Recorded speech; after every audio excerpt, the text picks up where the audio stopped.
ओम शांति। आज की मुरली है 1 जून 2026 की। बाबा कहते मीठे बच्चे, बाप की श्रीमत है, इस पुरानी दुनिया से अपना मुख मोड़ लो।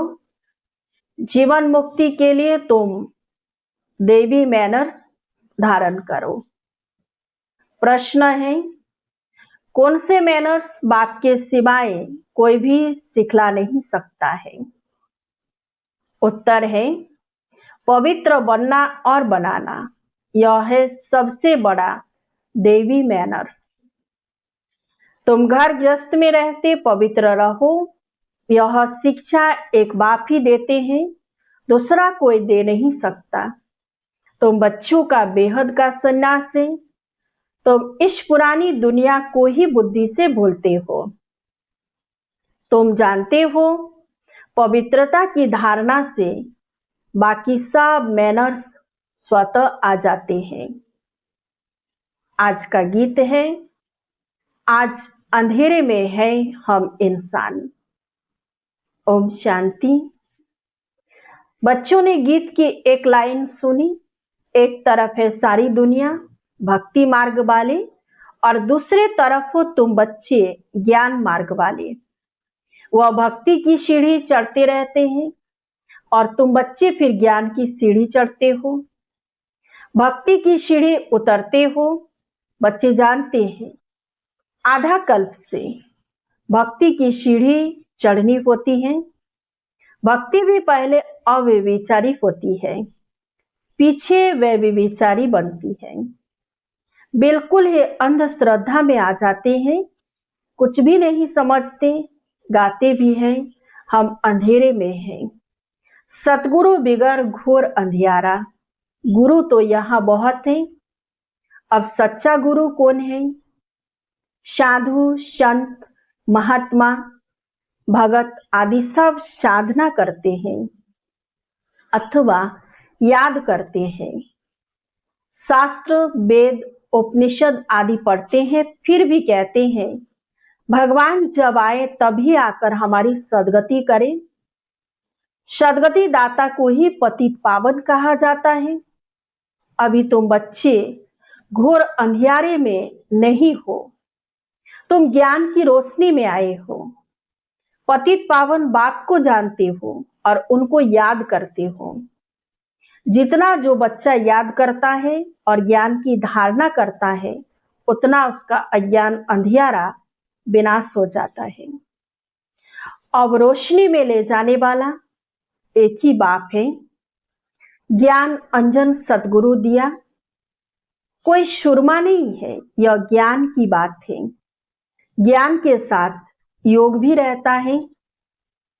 जरूर जो मनुष्य भक्ति सिखलाते हैं तो उससे भी योग रहता है। अब तुम बच्चों का बुद्धि योग लगा हुआ है। निराकार परमपिता परमात्मा के साथ तुम्हारे में भी नंबरवार है और कोई मनुष्य मात्र का परमपिता परमात्मा सर्वशक्तिमान के साथ योग है ही नहीं, सिवाय तुम बच्चों के। तुमको बाप से और मुक्ति जीवन मुक्ति धाम से योग लगाना पड़ता है। जीवन मुक्ति के लिए दैवी मैनर्स भी बहुत अच्छे चाहिए। इस समय तो सबके मैनर्स आसुरी है, परमपिता परमात्मा के भी गुण गाए जाते हैं ना। मनुष्य सृष्टि का बीज रूप है, सत्य है, चैतन्य है, आनंद का सागर, ज्ञान का सागर है, पवित्रता का सागर है, फॉर एवर। उनका यह पद अविनाशी है और कोई मनुष्य के यह अविनाशी पद हो न सके। भले भी तुम ज्ञान का सागर पवित्रता का सागर बनते हो, परंतु लिमिटेड बनते हो। बाप कहते हैं मैं अनलिमिटेड हूं, तुमको अनलिमिटेड बना नहीं सकता, नहीं तो फिर सृष्टि का खेल कैसे चले? 84 जन्म कैसे भोगेंगे? तुम फॉर एवर बन नहीं सकते। तुमको लिमिटेड बनाता हूं। 21 जन्मों के लिए तुम बनते हो। 21 पीढ़ी भी लिखा हुआ है, तुम फॉर एवर बनो, यह ड्रामा में कायदा नहीं है। मैं तो हूं ही एवर प्योर, मैं रहता ही हूं परम धाम में। मेरे पास ज्ञान पवित्रता आदि है ही है। तुम भूल जाते हो तो इस समय बाप आकर बच्चों को घोर अंधियारे से निकाल ज्ञान और योग से पवित्र बनाते हैं, और कोई ऐसे कह न सके कि मैं परम धाम से आया हूं, अब मुझे याद करो। यह मेरे महावाक्यों की कोई कॉपी नहीं कर सकते। मैं आता ही हूं तुम बच्चों को 21 जन्मों के लिए राजाओं का राजा बनाने, तो बनना चाहिए ना। बनेंगे भी वह जो कल पहले बने हैं। तुम जानते हो कितने बच्चे पवित्र बनते हैं, कितने अजामिल जैसे पापी बन जाते हैं, कितने अशुद्ध मैले बन जाते हैं।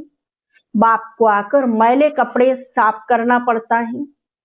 आत्मा ही मैली बनती है, आत्मा को समझाती है तुमको माया ने कितना मैला बनाया है। सिर्फ एक इस जन्म की बात नहीं, यह तो जन्म जन्मांतर की बात है, जो आत्मा को साफ करने के लिए लक्ष्य सौंप देता हूं। मुझे याद करो तो तुम्हारी आत्मा जो बुझी हुई है वह इस योग से जग जाएगी।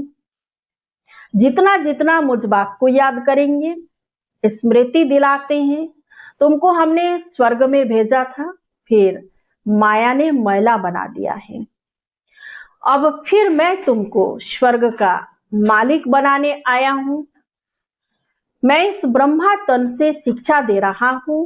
आत्मा से बात करते हैं, हे बच्चे, लौकिक बात की विस्मृति करो।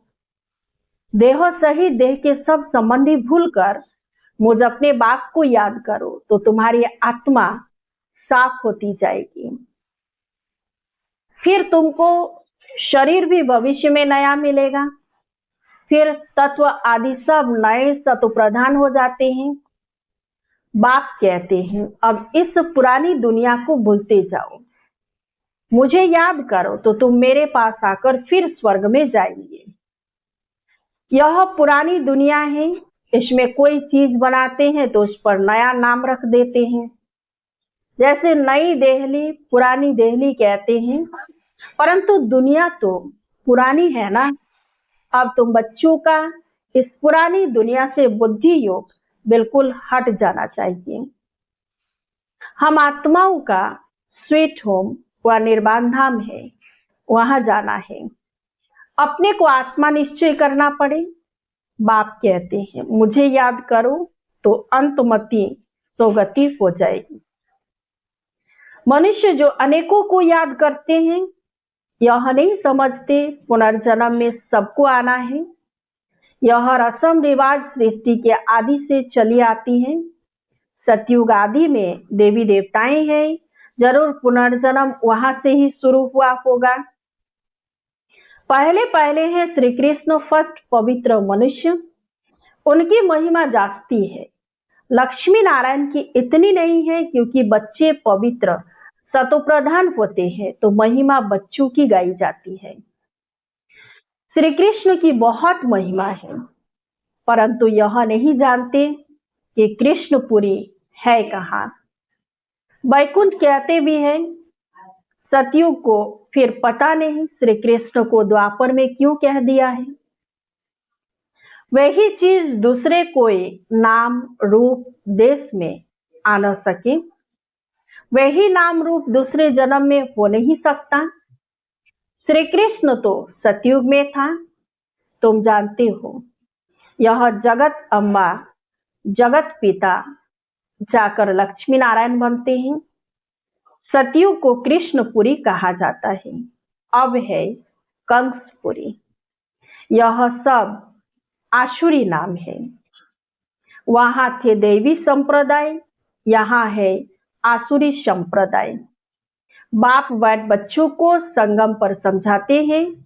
वह बाप है रचयिता, उनको कहा जाता है मनुष्य सृष्टि का बीज रोप, तो जरूर नई मनुष्य सृष्टि रचेंगे। तुम गाते भी हो बाबा आप पतित पावन हो, इस पतित सृष्टि को आकर पावन बनाओ। पावन सृष्टि पर पतित सृष्टि का बाबा कहते पावन सृष्टि रच, पतित सृष्टि का विनाश कराओ। बरोबर ब्रह्मा द्वारा पावन सृष्टि रच शंकर द्वारा पतित सृष्टि का विनाश कराते हैं। यह बातें और कोई नहीं जानते हैं। अभी तुम बच्चे बाप के साथ योग लगाते हो। तुम देखते हो बाबा मैले कपड़े को चटका लगाते हैं, कोई तो फट जाते हैं, कोई टूट पड़ते हैं, कोई तो बहुत मैले। अजामिल जैसे पापी है जो बिल्कुल धारणा नहीं होती है। बाप कितनी अच्छी बातें समझाते हैं। मीठे लाडले बच्चे, मुझ मोस्ट बिलवेड बाप को याद करो, मोस्ट बिलवेड शुभधाम को याद करो। यह भी तुम अब जानते हो। दुनिया में कोई को पता नहीं। यह तो अब है अति दुखधाम। मनुष्य त्राही त्राही करते रहते हैं, एक दो को मारते रहते हैं, फिर कहते भगवान रक्षा करो।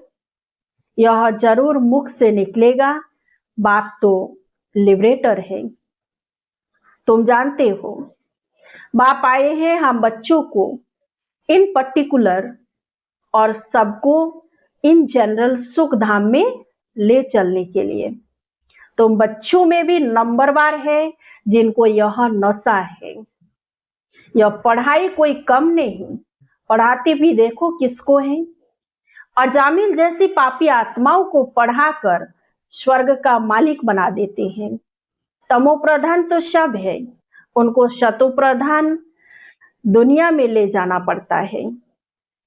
बच्चों को बार बार समझाते हैं कि यहाँ दैवी गुण धारण करने हैं, यहाँ तुमको एम ऑब्जेक्ट बुद्धि में है। यह पवित्रता के मैनर्स और कोई नहीं सिखाते। सन्यासी तो घर बार छुड़ाते हैं, यहाँ बाप कहते तुमको घर बार नहीं छोड़ना है, तुमको तो इस पुरानी दुनिया को छोड़ना है। वह है हद का संन्यास, यह है बेहद का संन्यास। उन सन्यासियों को भी कितना मान मिलता है। साधु समाज गवर्नमेंट को भी मत यानी राय देते हैं। आगे चलकर यह सन्यासी आदि भी तो माताओं के चरणों में गिरेंगे। माताओं बिगर उन्हों का उद्धार नहीं हो सकता, क्योंकि तुम नॉलेज देते हो। बाकी चरणों में गिरने की बात नहीं है। हाँ, कोई नमस्ते व राम राम करते हैं तो रेस्पॉन्ड तो देना होता है। बाबा भी कहते बच्चे नमस्ते, मैं तुम बच्चों को अपने से भी ऊंच बनाता हूँ, तुमको ब्रह्मांड और सृष्टि दोनों का मालिक बनाता हूँ और मैं वानप्रस्थ में चला जाता हूँ। परंतु तुम्हें श्रीमत पर भी चलना पड़े, इस पुरानी दुनिया से मुख मोड़ना पड़े। राम रावण और सीता का खिलौना है ना। सीता रावण को पीट कर देती है, राम को मुंह कर देती है। श्री कृष्ण का भी चित्र है, नर्क को लात मार रहा है और स्वर्ग का गोला हाथ में है। बाप बहुत अच्छी रीति समझाते हैं, परंतु बिरला व्यापारी यह व्यापार करे। बाप को अपना पुराना तन मन धन दे नया ले, यह बड़ा फर्स्ट क्लास इंश्योरेंस है। बाप कहते हैं तुम अपनी आत्मा पवित्र बनाएंगे तो फिर शरीर भी पवित्र मिलेगा, फिर तुम स्वर्ग की राजाई करेंगे। इसलिए उनको सौदागर जादूगर कहते हैं। पतित को पावन बनाना यह ईश्वरीय जादूगरी कहेंगे ना। बाप कहते हैं नरकवासियों को स्वर्गवासी बनाओ, कैसा फर्स्ट क्लास जादू है, इसमें प्राप्ति बहुत है। बाप कहते हैं राजाओं का राजा बनो, फॉलो करो। बाप बचे हैं ना, यह अधर कुमार है, मम्मा कुमारी कन्या है तो फॉलो करना पड़े।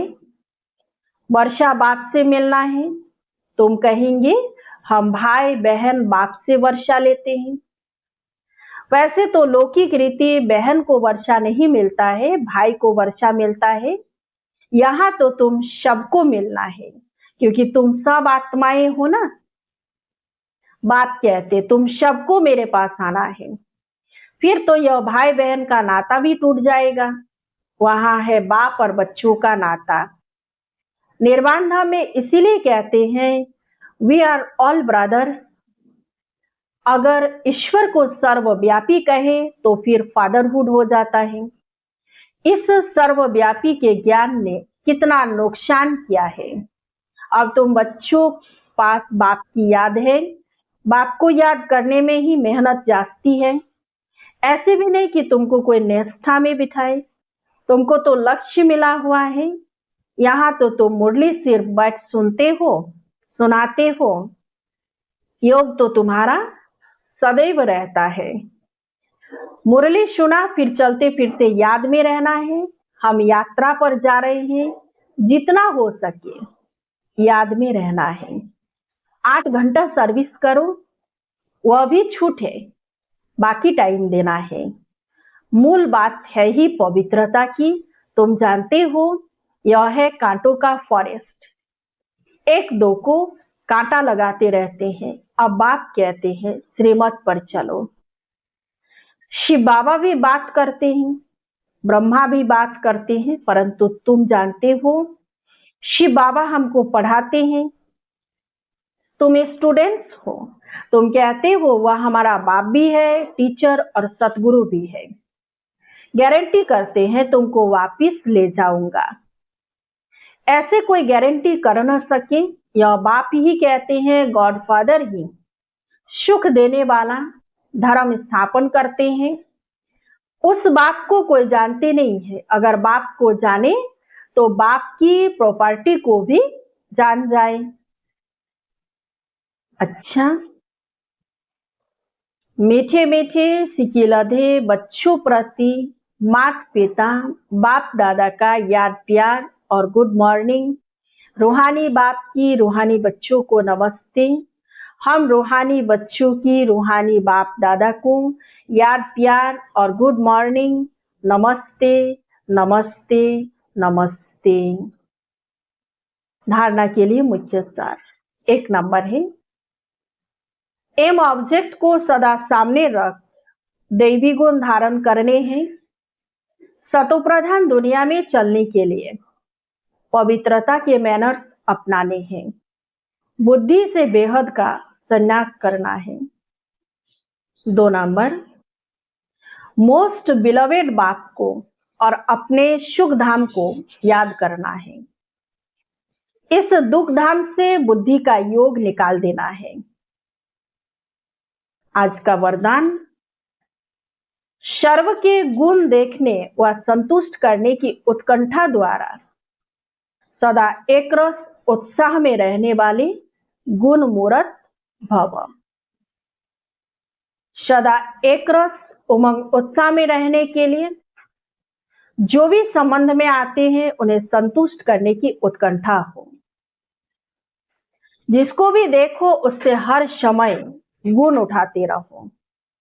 सर्व के गुणों का बल मिलने से उत्साह सदा काल के लिए रहेगा।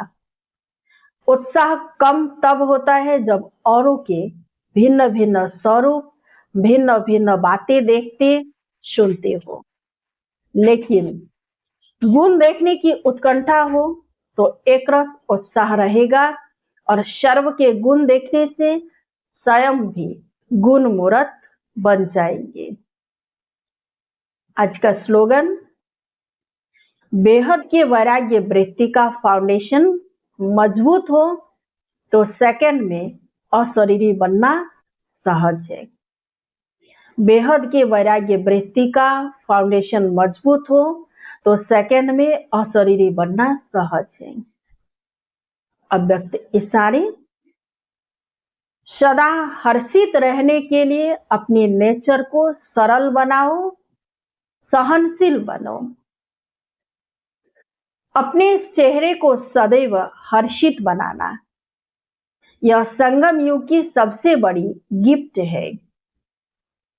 चेहरे पर कभी भी कोई परेशानी की रेखा न हो। जैसे संपूर्ण चंद्रमा कितना सुंदर लगता है, वैसे अपना चेहरा सदैव हर्षित रहे। चेहरा ऐसा चमकता हुआ हो जो और भी आपके चेहरे में अपना रूप देख सके। इसके लिए अपने नेचर को सरल बनाओ, सहनशील बनो। अच्छा, ओम शांति।